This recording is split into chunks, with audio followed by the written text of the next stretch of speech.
Welcome to the Hillbilly RV channel. Today, working on this slide-in camper. It's funny. I can't even remember last time I worked on a slide-in, and I've had 2 calls within a couple days of each other. People with slide-in campers that's having air conditioner issues. Of course, everybody's having air conditioner issues right now because it's like 900 degrees every day with 300% humidity. Might be exaggerating a little bit, but yeah, let's he seems to think he's replaced the fan motor twice.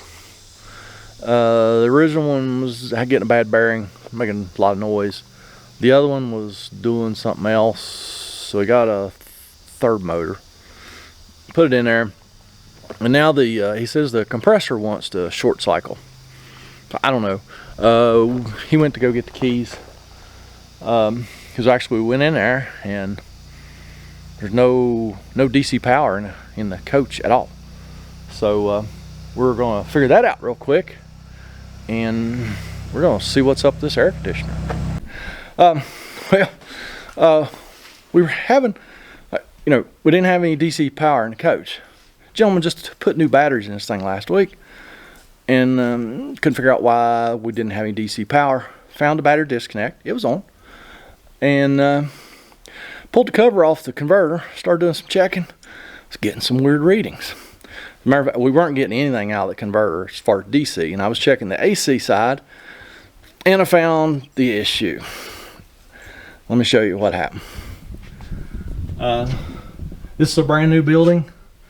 The electrician, when he wired the receptacle back there for the camper, he wired a 30 amp breaker in here, but he wired it 220.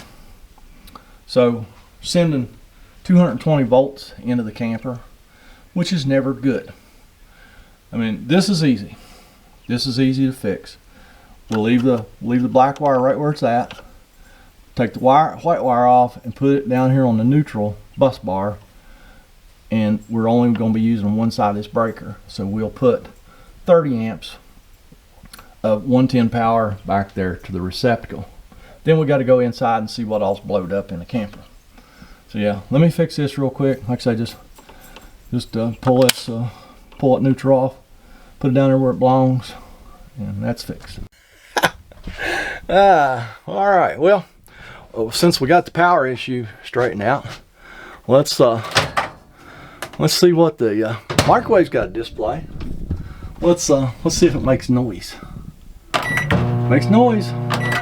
Chances are it survived. The converter did not survive. I have to get a converter. Now let's work on what we came here to work on. The air conditioner. Something tells me it's probably going to work okay. Because believe it or not, it usually doesn't hurt. It usually does not hurt the air conditioner for whatever reason. I mean, it ain't good for it, that's for sure. Just go straight to cool. Cool high.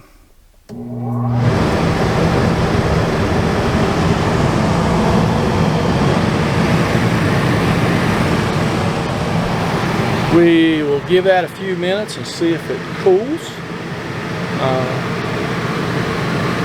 Yeah, be right back. Well, folks, the air conditioner's blowing fine. It's cold, nice and cold. No issues. Sounds better now that the fan's not running on 220 volts. And the compressor was probably short cycling. Like I say, it doesn't typically hurt the ACs for whatever reason. I mean, it can't be good for them, but don't seem to hurt them. But we do need to get a converter. So yeah, you never know.